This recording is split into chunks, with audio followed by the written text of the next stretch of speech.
Audio rolling, everything good so far. Welcome back. I'm Red Karan. Uh, this is episode 13 of Streams.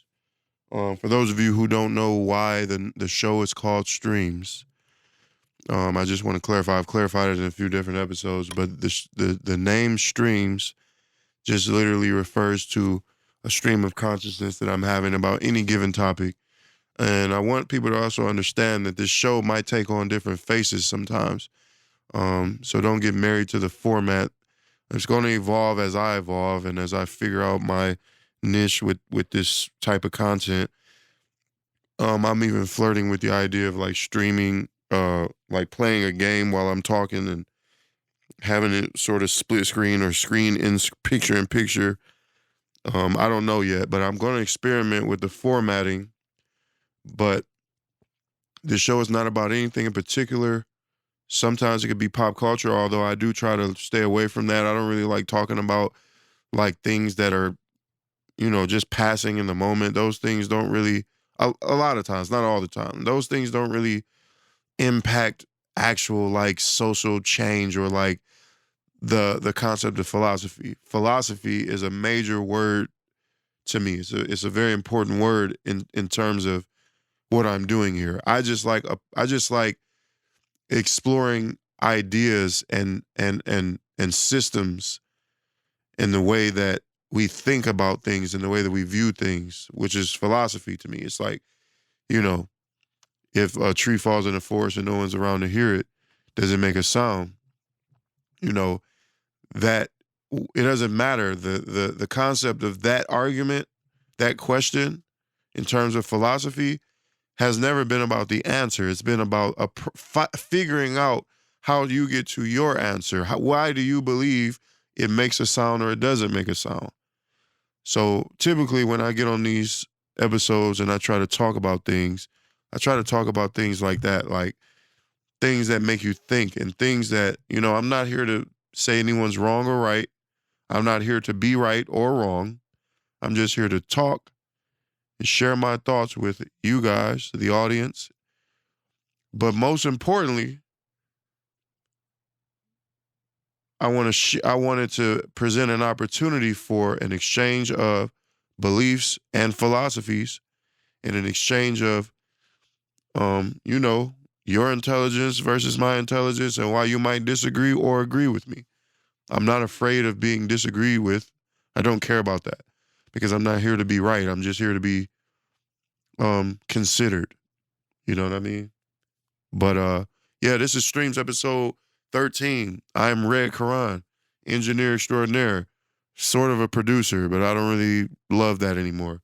I'm an artist. The song that you heard in the intro of this video is a song called Time Ain't Real, on an album that's not even out yet. But I put it in there anyway because I just like the way it sounds. I plan on actually doing an episode breaking that song down because I think that song is sort of philosophical in the way that it examines time and what time really is and how life can be perceived. But today, um, I'm talking about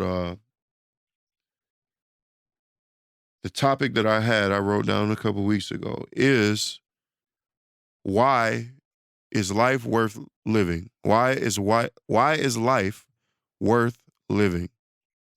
Now, when you hear that actual like those words strung together like that, I don't want it to come off like I'm saying life is not worth living. That's not the point. I'm not saying like, oh, it's, all of it is pointless. That's not the purpose of the topic. The purpose of the topic is to approach philosophically why, first of all, why we're here. Existentially, thinking existentially, why are we here? What is this? You know, some people believe it's a simulation. Some people believe it's a test. Some people believe it's a dream. Some people believe it's hell. Some people believe this is just nature, On another level, you could say, why is life worth living from a mental health standpoint? For those of us that have suffered from poor mental health, suicidal thoughts, and things like that, I think a question that all of us in that position have asked at some point is, what's keeping me here? Why am I here? Why am I choosing to do this day in and day out? Why do I wake up? Why do I go to work? Why do I brush my teeth? Why do I do anything? You know what I'm saying? And then from another point, why life worth living? You can almost approach it religiously. You know, is this, um, like a lot of people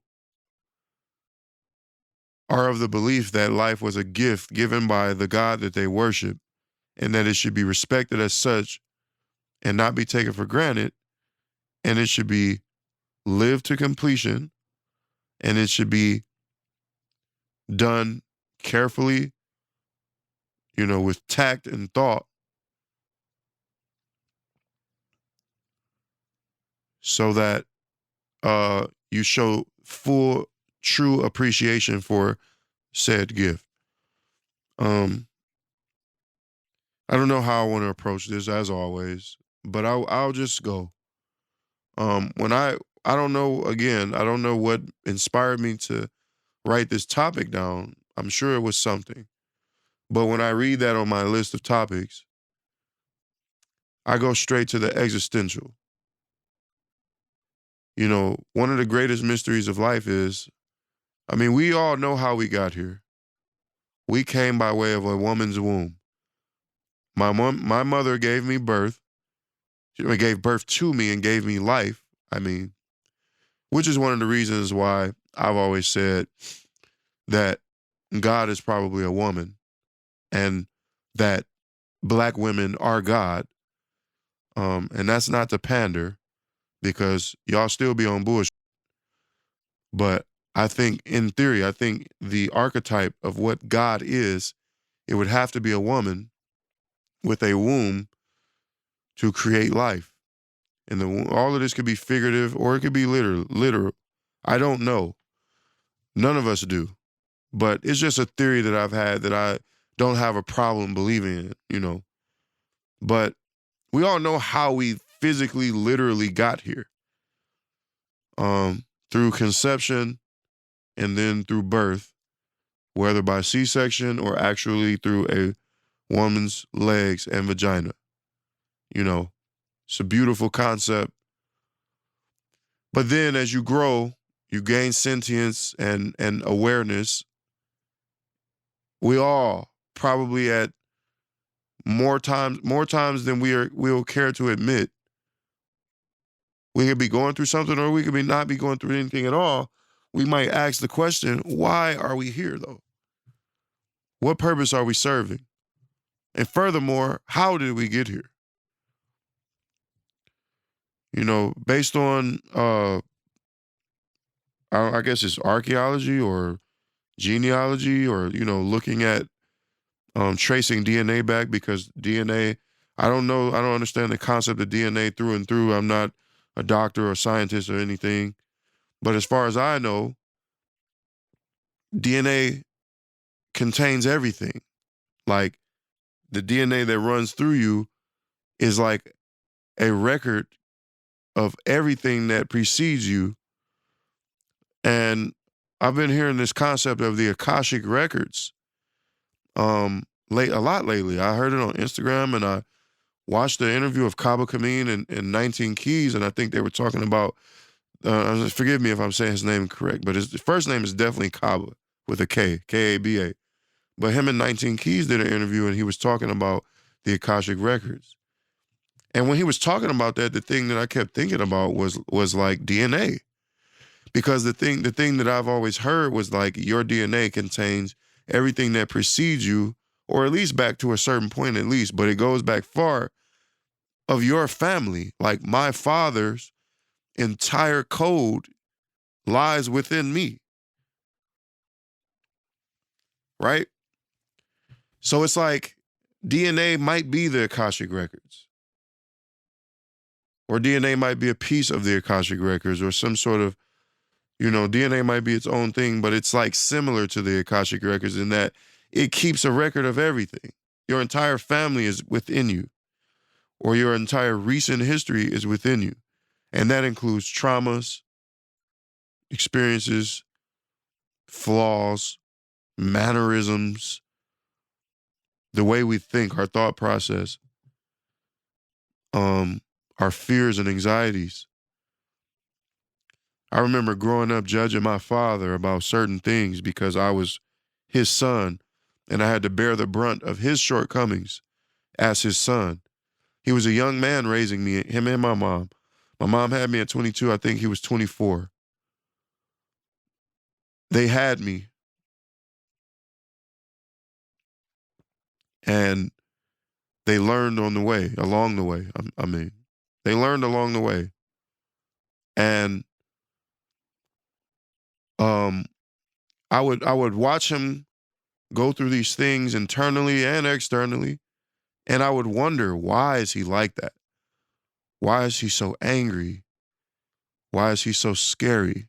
Why is he so strong? Why is he so mean? Why does he love so deeply too? Why is he so emotional? And I don't mean in a bad way. My father's a very emotional man, meaning I'm not saying emotional in the sense that he just trip about everything. That's not what I'm saying. I'm saying emotional in the sense that he's deeply feeling. He cares about things.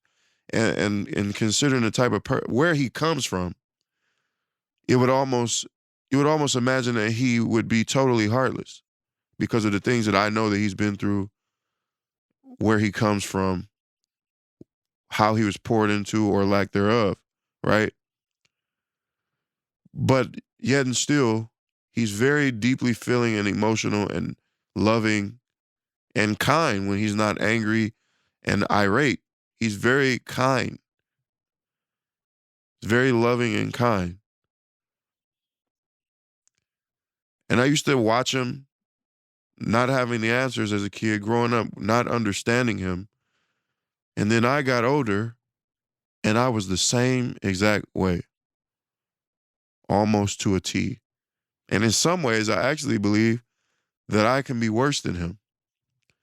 I know he has anger problems, and I've seen his anger problems manifest themselves in ways that are not ideal. Um, and I was always like, man, why is he like that? But then to grow up, get in the position of adulthood and parenthood, and then to be faced with these challenges that I didn't know were challenges back then. Like, I was the challenge. I was his son. Now I have sons. And now I see what he was going through. I understand what it feels like. I understand why certain things made him angry, or why he couldn't tolerate some of my mistakes, because where we come from, there's not much room for mistakes. But back then as a kid, I used to just I just forgot to call you. I wasn't trying to intentionally make you worry. Like, why is he tripping on me so hard about not knowing where I was? Now I have a son, and it terrifies me to think about that. Granted, my son is only 5, so I haven't really come across that. It's not like my son is freely walking around like I was at a young age. I was walking around downtown. When I would get out of school, I'd be anywhere I wanted to be, essentially, because there was enough trust there for me to have the freedom to do things. All he asked for was, check in with me sometimes, let me know where you at, or be where I tell you to be when I tell you to be there. And sometimes I wouldn't be, and he would trip out. And I understand now that it was a reaction to his fear, and it was all a result of his love for me. And I understand that so much now. And I understand why he would ride me so hard about certain things, because he was terrified, because that's what love feels like sometimes. You're terrified. Romantically and platonically. Love is scary, and it invokes a lot of negative emotions around it because of it's like the weight of what love is. It'll make you act crazy. But I'm saying all this to say, I almost feel like mannerisms and the way that we process things emotionally and mentally is all hereditary. I've even seen things, not personally, but I've seen stories where, say there'll be a guy that grows up without his father, right? And he'll grow up and become his own man and have his own influences and be raised by whoever he's raised by. He just doesn't have his father. Then he'll meet his father later in life when he's already whoever he's going to be, only to find out that he just naturally has mannerisms and similarities to a father that he never even knew. Because some people make the argument that we pick up our mannerisms and our traits simply through replicating what we see or, just absorbing things subconsciously. But how do you explain that? How could you have the mannerisms of someone that you've never even met? How could you feel and think the same way that a person you've never even met feels and thinks? How? I know it seems like I'm off topic, but I'm not. Because this all lends to the mystery of what life really is. How can you be like something that you don't know exists? And then only to find out later by meeting your father or an estranged relative, only to find out that, wow, DNA really does determine similarities and, whatever else it determines, but it works. So it either makes you think that science is powerful, the science of DNA and the relativity of people, or it makes you think from a religious standpoint and say, God is real. Maybe God is real. Because if he created us all with these systems in place, meaning DNA, and how it determines what you inherit, biologically, that's amazing. It's magical. It's like, it doesn't make any sense, bro. So if you look at the end of that web of thoughts, when you go to the apex of it or the root of it, like if a concept is a tree, if you look at the root of it, it makes you wonder, why do things work these ways? Is there a creator, or is this all just nature's design? And either way, it's amazing either way. But it begs the question, what is life? Why are we doing this? Sometimes I literally wake up and wonder why I'm doing this. Why do I choose to do this? Me, personally. And I know people that do the same thing. Why do I wake up and do this every day? Why not just leave? Meaning self-deleting. Why do I not just leave? I felt like that since I was in single-digit ages. Why am I doing this? What is the purpose? I think finding a purpose is something that's very important, but it's not easy. What is a purpose? Let's look up the definition of purpose just for giggles. The reason for which something is done or created, or for which something exists. Wow, I don't think I've ever seen the definition of purpose before.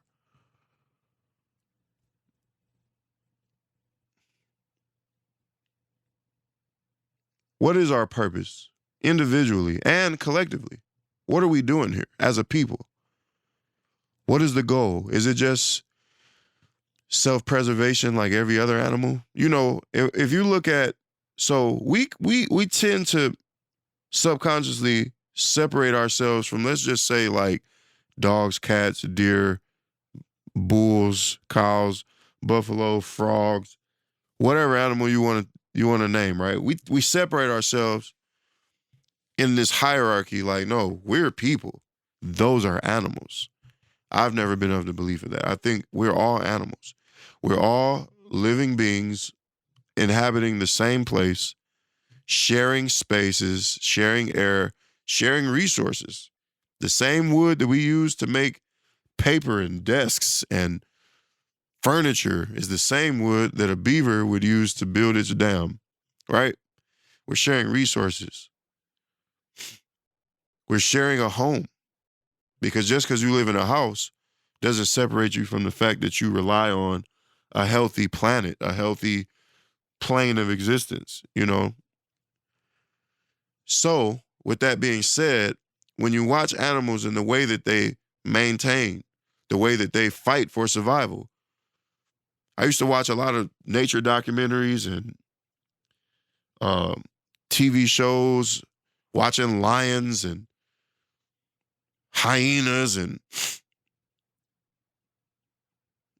showing all sorts of animals and the things that they go through daily, and the way a tribe might function over seasons, and the way that they structure themselves to ensure their survival. And they appoint leaders and they fight for leadership and all of these things. But I remember watching these shows always asking, why are they doing this?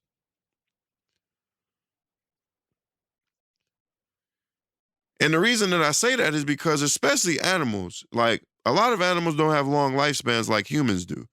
You have turtles, and there are some animals that live long lives. There's animals that live longer than us. There's been turtles that have lived to 150 years, 200 years old, 300-year-old trees, and 4,000-year-old trees and things like that. And yes, trees are living beings. They're not just furniture. Trees are living. But most animals don't live very long, and it's because of the conditions that they live in. They're either killed by something, or it's just the harshness of their environment that doesn't allow for a long life. So everything is going to die, and a lot of animals don't live very long. Some animals, like insects are animals. There are some insects that only live for a few days, but they spend their lives trying to reproduce or contribute to a colony to ensure survival. But it's like, why is that hardwired into everything? It almost seems like a part of an intelligent design. Because, for instance, like a bee, a honeybee, a bumblebee, whatever type of bee, whatever bee pollinates and, they contribute to the ebbs and flows of what allow this earth to function as an inhabitable environment. They pollinate, they germinate, they create honey, which is sustenance for a lot of living animals aside from bees, right? So they're a part of an ecosystem that contributes to us all living. So they know the importance of them surviving, because if they don't, none of us do, right? It's like they know that. The reason I'm saying that is because for an animal that only lives for a very short amount of time, why are you devoting all of your living days to reproducing? For what? If I'm a lion that only lives, let's look up the average lifespan of a lion.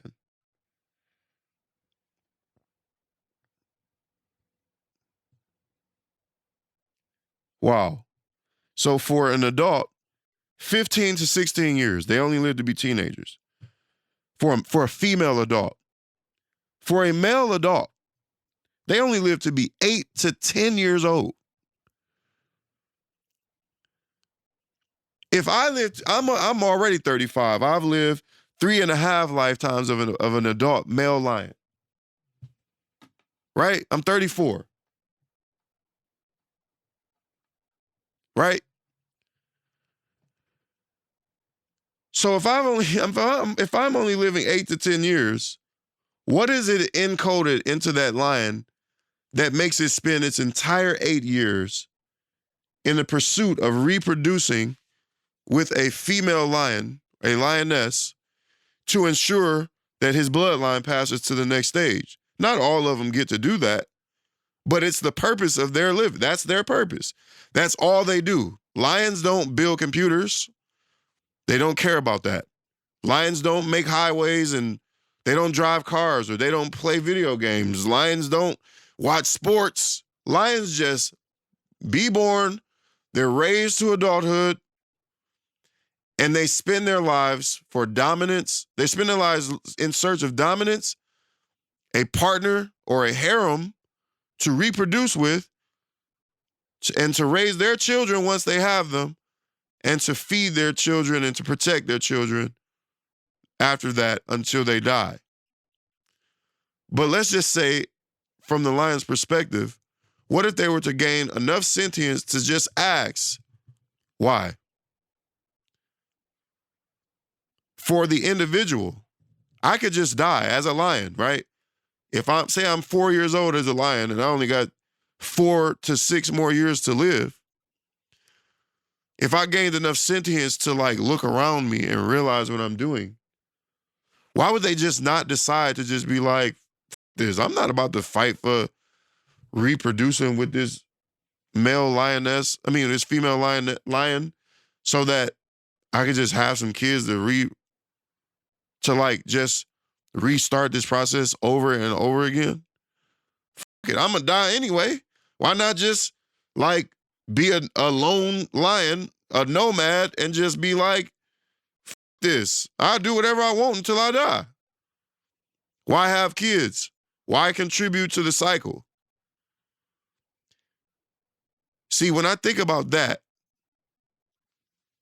it almost seems as if there is an intelligent design that made us all animals feel like there is a need to keep this going. It's encoded inside of us to want to keep going, even if it doesn't make any sense. I ask myself a lot of times, why do people have kids? Why? I have 2 kids and I don't know the answer to that. I know in a superficial way, and I'm not saying that I necessarily regret having kids. I love my kids. I'm tired, but I'm glad my kids exist, and I'm glad I got to feel what this type of love feels like. I'm glad I got to see myself in someone else. I'm glad I get to have someone that calls me dad. But when I ask myself, why? Why did I have kids? Like, I'm not saying in a selfish way. I'm literally saying philosophically, in a practical way of thinking, why do we have kids? Why?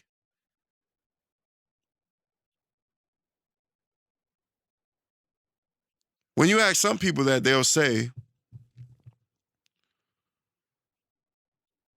to pass, it's like to allow my legacy to live on, which is all ego to me. I used to say that. Like, I want to have kids to make, like, I want my legacy to live on. We was at Thanksgiving dinner. Me and my older cousin were sitting at the dinner table. It was me, my girlfriend, my cousin, Derek, my cousin, Devin. He's younger than us. I think he's younger than me by like 4 years or 5 years, something like that. His sister, Alexis, I think my sister and her boyfriend were sitting there too. And my cousin, Devin, my younger cousin was younger than me by like 4 or 5 years, was talking about he wants to have kids eventually and he wants to settle down. And I think Derek, my older cousin, said, don't do it or something like that, right? And then it started into a conversation about not having kids, and we were advising him to at least wait or not to do it at all. And he was like, it was like a lighthearted conversation, and we were just kind of joking around and stuff. But like my older cousin Derek was dead serious. And I am too, actually. I want to present the idea to more people in the same way that we talk about college, right? Like everybody doesn't have to go to college. They told us that we do. You're a failure unless you go to college. You know, you won't make it unless you go to college. Especially 50, 60 years ago, that was the thing. Like if you didn't go to college, you're doomed. But we've seen millions of examples of that not being true. Well, guess what? The same goes for kids. Bro, you don't have to have kids. You don't. Just think about it. Why? Why do you don't. I remember another one of my older cousins, Will. He's 3 years older than me. When we were kids, sometimes we would talk about our futures. And it would just be like, I'm going to have kids. Or it would just be in reference to anything random. Like it could just be like, I'll never let my kid do something like that. And sometimes it would lead my cousin Will to say, I'm not having no kids. And I remember being young, like, why would you not have kids? Like, that's crazy. Like, you're not going to have kids, bro? That's weird. Now that I'm grown with kids, like that nigga wasn't crazy at all. That nigga was on to something. And I'm not saying I wish I didn't have my kids, but I'm just saying, you start thinking like, why am I doing this? Like, what is the purpose of me feeling like I have to have kids? Now, if you want kids, you have my blessings. I'm not saying, like, I wanted kids. I did it on purpose. But thinking more about these concepts and why they're important to us, it just begged the question, like, why do we feel obligated to have kids?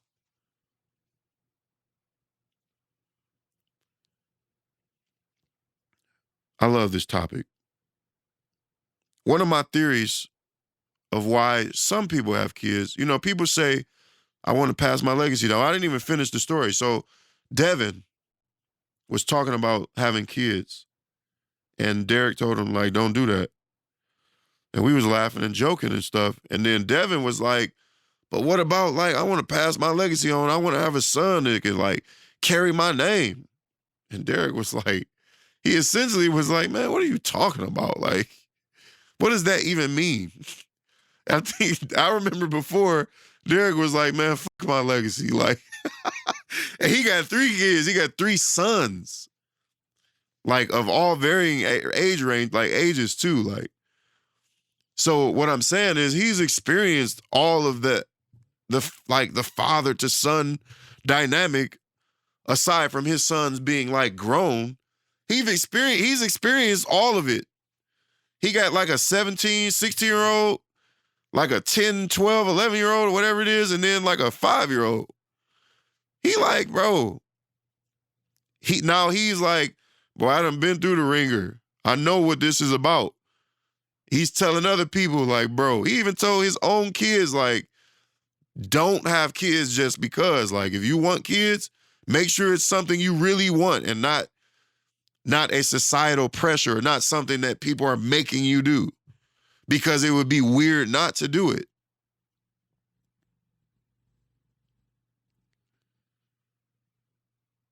But my cousin Devin said that, like, bro, what about my legacy? And then I think about that, like, what about your legacy? Who are you? Right now, living, I am one of 8 billion people. Of all time, I'm one of, like, several hundred billion people, probably. Who am I, bro? What legacy? All of this is going to be lost to time anyway. My grandkids might remember me, should I ever have any. My kids will remember me, but my great-grandkids probably won't even know who I am. Bro, I barely even know my grandfather, and I know him. I knew him. I saw him. I don't know who his father was, though. I have no idea who his father was. I don't even know his name. I could pull it up. Like, we got a family tree, but I never met him. He was probably dead long before I was born. So, I mean, legacy isn't individual to individual. Legacy is the whole pie. So I do understand that. Like, legacy is my mom, my father, my grandfather, his father, and so on and so forth. I don't have to personally know all of the pieces. And the family tree does a good job of telling, like, we have a literal PDF file of our family tree going back to the 1800s, right? So the family tree does a good job of, like, keeping track of our legacy. And there's, like, public records where you can trace people's families back hundreds and hundreds of years. All of that is cool. So legacy is important, I guess, if it's important to you. But all I'm saying is, bro, who am I, bro?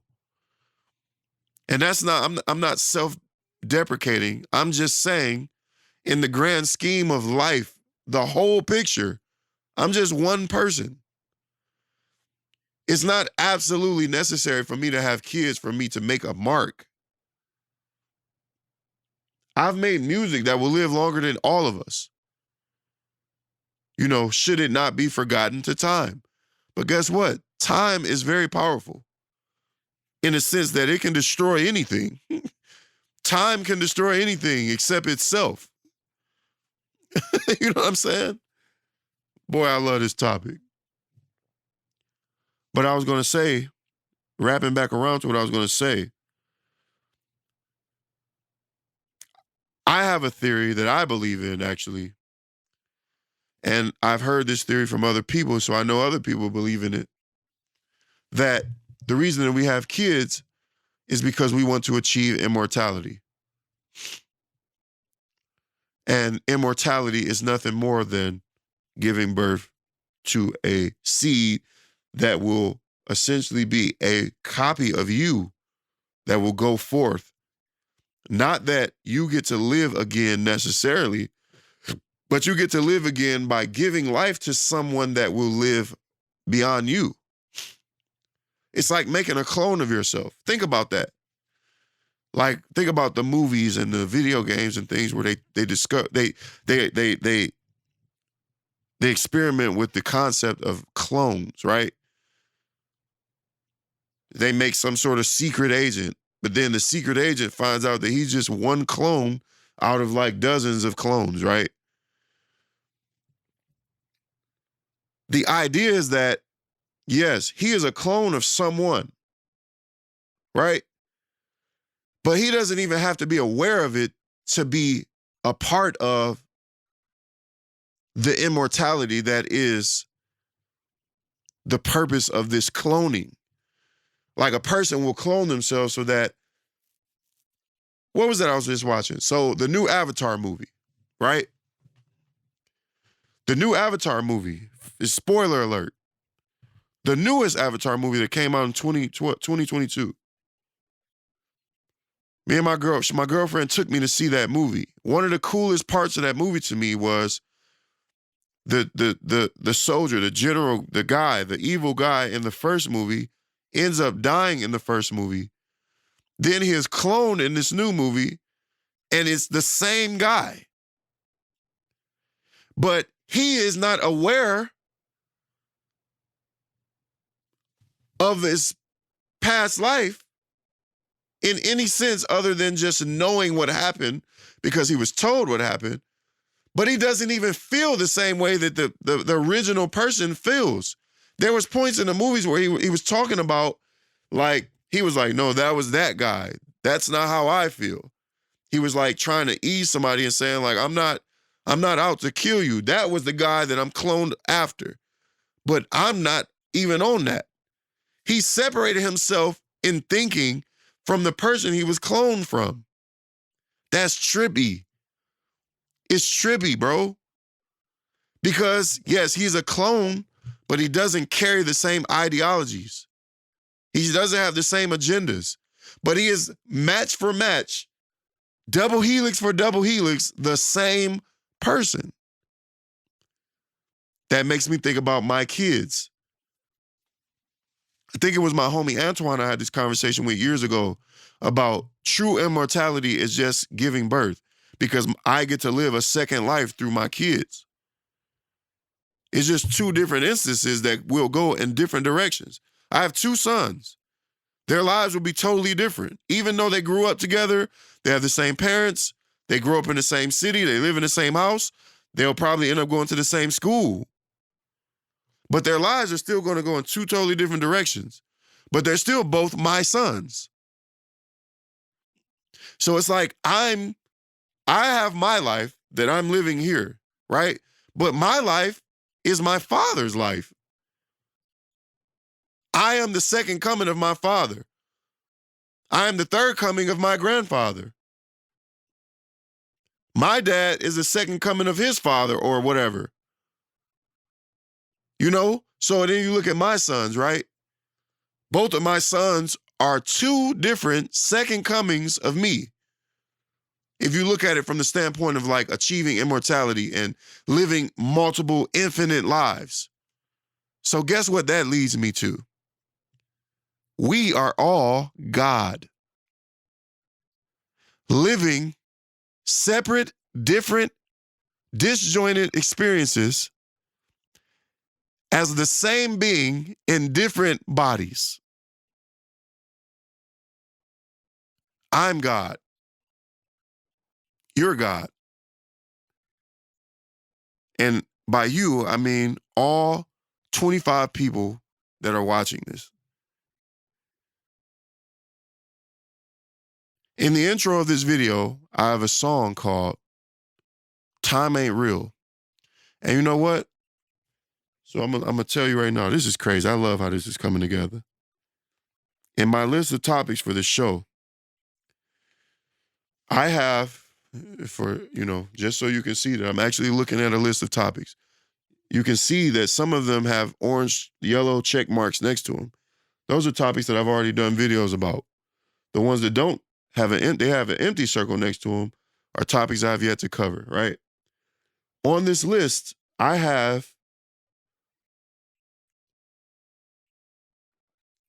want to do an episode about the song in the intro of this video, Time Ain't Real. I want to do a breakdown episode of why I wrote that song, what the words mean, what I'm saying, and the concepts that I'm exploring in the lyrics, right? And in that song, I said, we are all God living each iteration of life. Different perspectives for respect. No introspection this time. I'm not going to explain what that means word for word until I actually do that episode. But I will talk about the part that I said, we are all God living each iteration of life. It's like the reason that we have it encoded in us to keep going and reproducing and creating more life and going forward is because our purpose is to live as God from as many perspectives as he possibly can, or as she possibly can, to have an understanding of the human experience. It's like, that's why some people believe that life is a simulation or it's a test. Because I've heard the theory that God is just trying to live life as a racist, as a terrorist, as a man, as a woman, as a gay man, as a gay man living in the 1800s, as a straight woman living in the 1900s, as a firefighter living in the year 234 or something, like 2234, like 200 years from now. God has to live every perspective you can imagine. Every archetype, every religious belief, every sexual orientation, disabilities, ailments, suicidal, happy, rich, poor, middle class, Presbyterian, Baptist, Catholic, whatever, extremist, anarchist, atheist, agnosticism, whatever he wants or whatever there is to understand the human condition and what it's like, almost like what it's like to serve as a person underneath that God. I'm going to run myself through the paces to know what it's like. And guess what? When they talk about the story of Jesus and how there's the Trinity, God, the Holy Ghost, and Jesus, Christ, it's like it's always been described to me. Now, don't jump on my head about the biblical inaccuracy and what I might be about to say, because I'm not claiming to understand the Bible in its entirety. I don't know it all. But the way that it's always seemed to be described to me was like all three of those beings or whatever they are is the same person, the same thing. Christ is God and the Holy Ghost is Christ, and God is all of them. Why would it be any different for me or you? It's like God was the crucified and the crucifier. He came to earth as Christ to live through. It was like he was absolving us from our sins for us through another being, almost as if to distance himself or herself from it. But because they love us, he was freeing us from our sins by coming to earth, suffering for us, and then dying and returning back to where he came from, where she came from in the first place.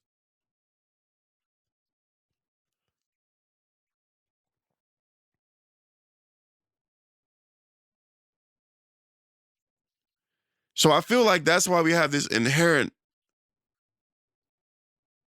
need to keep doing this, because it's our purpose. Now, when you talk about that's why I said there's a purpose for all of us as people. I think us as a species, I think us as a planet of multiple species, we all have a purpose. If I'm God, if there is a God, right, and they created what we call Earth, in creating that Earth, they had to create the systems that allowed it to function the way that they deemed functional. There needs to be oxygen for this being to breathe. There needs to be water. There needs to be things growing out of the ground for them to sustain. There needs to be hot. There needs to be cold. There needs to be up, down, left, right, front, center. There needs to be 360 degrees. There needs to be all sorts of things that make this planet what it truly is in a physical sense, right? They created these systems that governs our reality, right? In doing that, they had to create animals like bees to pollinate and to make the thing function. So it's like they created a system. Instead of making it machines like we do, we create computers that do everything. We got cell phones, we got credit cards, we got vending machines and things that facilitate our needs. But it was like God can create life.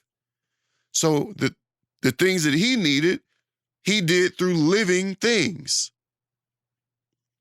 So a bee will pollinate the earth.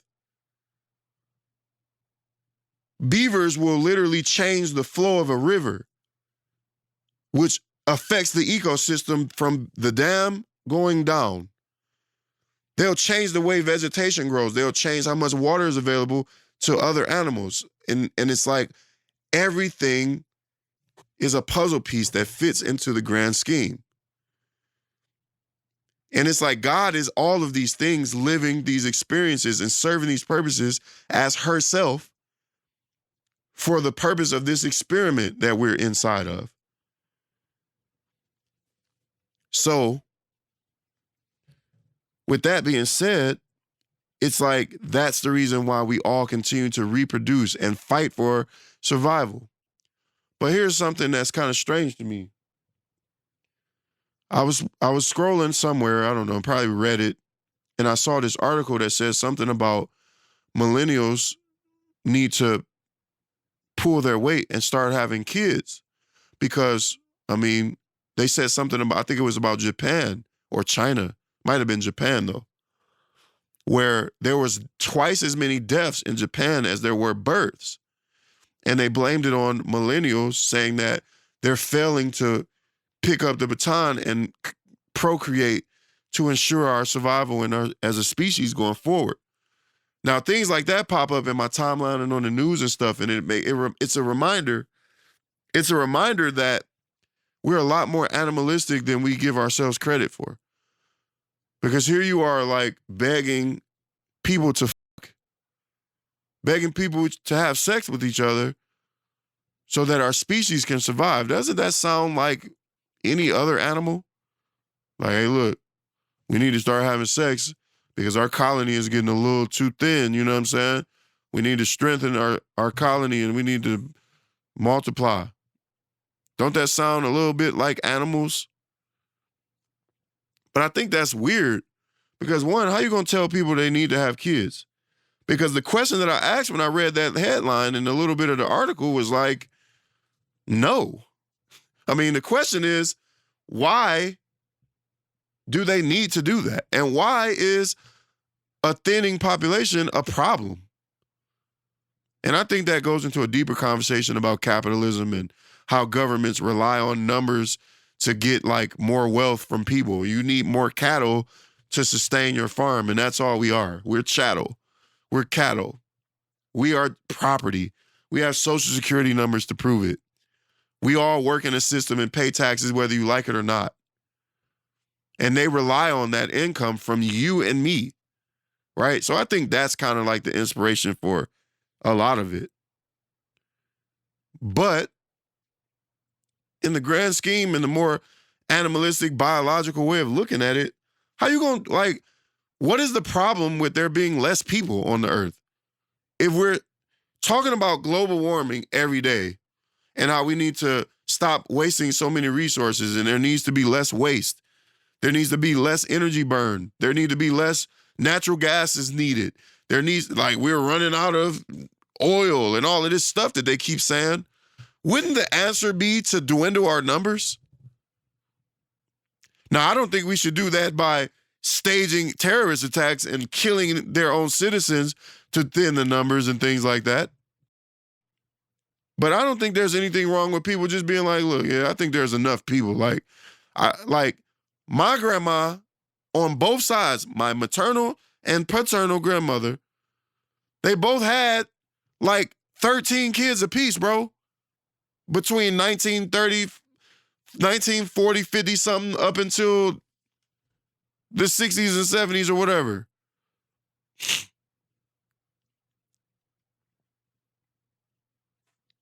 Like, why do we need to keep doing that? I think we learn from our grandparents, especially like, bro, I don't have no room for no 13 kids, let alone the fact that the economy is getting worse and worse, meaning the dollar stretches less. So I can't even afford that. I can't even afford to have 2 kids, let alone 13. I have to work 18 jobs for that. But my point is, like, how y'all, as an older generation, boomers and whatever else they are, how y'all gonna tell young people that they tripping for not having more kids, but then y'all left the world all messed up for us in the first place? Y'all, every day I see some sort of ad or commercial about it's too much plastic in the ocean. There's too much fossil fuels being burnt. There's too much natural gas being used. We're fracking and messing up water supplies. We're running out of fresh water in places, and there's not enough land, and all of these lies. I made a video on my YouTube, my Red Quran channel, like 12 years ago, talking about that very thing, because I saw a commercial on TV of them saying, when you brush your teeth, make sure you turn your faucet off so that you can save water, because we're running out of water as a people. But then I was like, what about Six Flags and Cedar Point? I'm not denying that maybe global warming is real. I think we see the effects of it all the time. Maybe. I don't know. I've never lived, I've only been alive for 35 years, so I don't know what weather does over centuries and centuries. Maybe this is just how it goes. You know what I'm saying? I don't know, but based on what I've been told, I can believe that maybe there's global warming. So that's true, right? But sometimes it makes me wonder, how much danger are we really in if you're saying we're running out of resources, we're using too much resources, and we're doing too much of this, and there's too many people living here, and there's too much of this. But then, in the same breath, you're telling millennials and Gen Zers and all of this stuff that they need to have more kids. Why would we keep having more kids if you're telling us the planet is not even going to be inhabitable for our kids? That's what I'm saying. That's the thought that the lion should have had. As a lion, if I'm on a safari struggling to find food for 20 days and I'm walking around in this hot-ass African sun struggling to find a kill to feed myself or my tribe, why would I have kids in the first place to bring them into doing more of this? As a human, I feel the same way. Why would I give birth to more kids to bring them here to do? Now, don't bring this video back up once I have another kid, because I probably will. But my point is, but that's going to come through planning and I planned for my children. I didn't, I have plans for my kids. But I'm saying in general, right? For a poor person, because rich people probably don't have to think like this. They already got the answers. But for a poor person, why would I have more kids to be doomed to repeat this? Now, there's always a possibility that they could rise above and achieve, but the statistics probably say something different. When you're born into poverty, your chances of repeating poverty is probably much higher than anything else. So why? If I'm a 23-year-old, 22, 21-year-old college student living on a campus eating instant noodles every night for lunch, and I'm unhappy, unsure of my future, and I don't have anything to my name, what about that makes me want to go and open my legs and give birth to another kid? For what? And I think people are smart enough, and they're smartening up. I think young people especially, they're like, bro, I'm not doing this. I'm not signing up for this. Like, you have no choice over whether or not you're born, but you can stop the cycle by just saying, bro, I'm not having no more kids to repeat this shit. I'm not doing that. Now, if you well off, you already know your kids will probably be straight.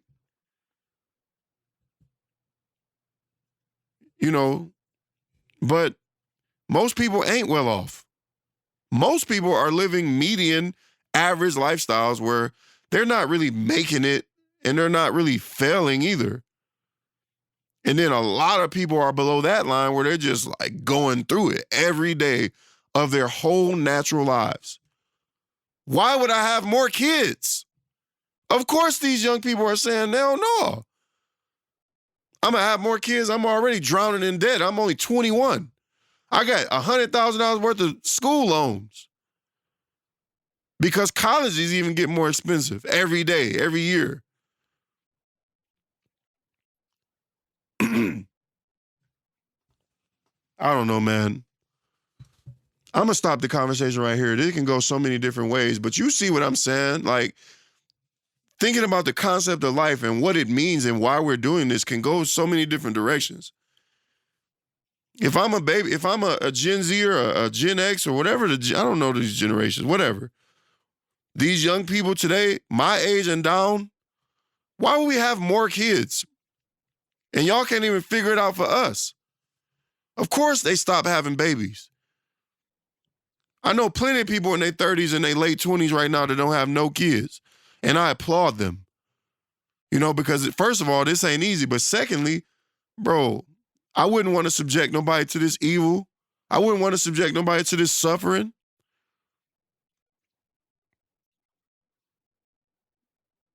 I'm out, man. This is episode 13. I appreciate you so much for listening. I appreciate all the likes. I appreciate all the views. I appreciate all the dislikes. I appreciate all the negative comments, the positive comments, the inboxes, the texts, the phone calls, all of the things that people say to me when they walk through these doors in the studio. Encouraging, discouragement, I appreciate all of it because it's a part of it. But if you got something to say it. I talk back, you know what I'm saying? I'm a real person. A lot of people was leaving comments on my TikTok video when it went viral thinking that they weren't going to get a response because I was like some sort of disembodied person, but nah, bruh, I'm really him. Like, I'm really the person on the camera. That's me. And when you respond, it goes straight to my phone that I pay for. So yes, I'm going to respond straight to you. Not all the time, because a lot of times I don't care. But I'm just saying, if I see it and I'm inspired to respond, yeah, I seen some of y'all clam up like, oh, I didn't know he was really gonna like call me out. Like, yeah, I'm gonna call you out. But yeah, bro, if you made it this far, let's pick a random. If you made it this far in the comments, leave the word purpose. Purpose.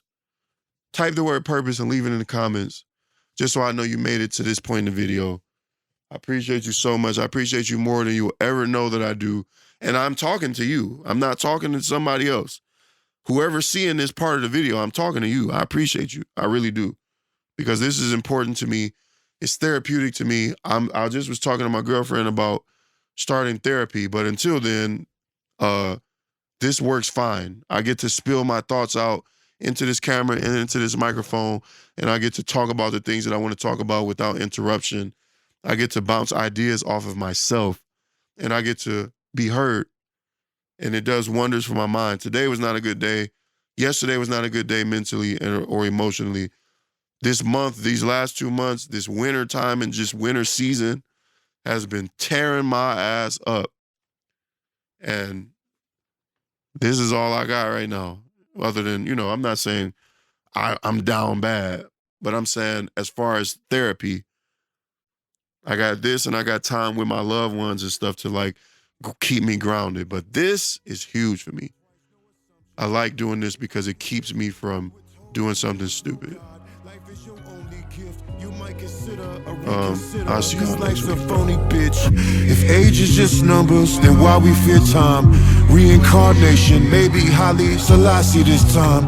What incarnation? Maybe I'm a philosopher slime. They still talk shit about me, cut back your gossiping time. Dinosaurs down to the fossils, gray hair follicles now.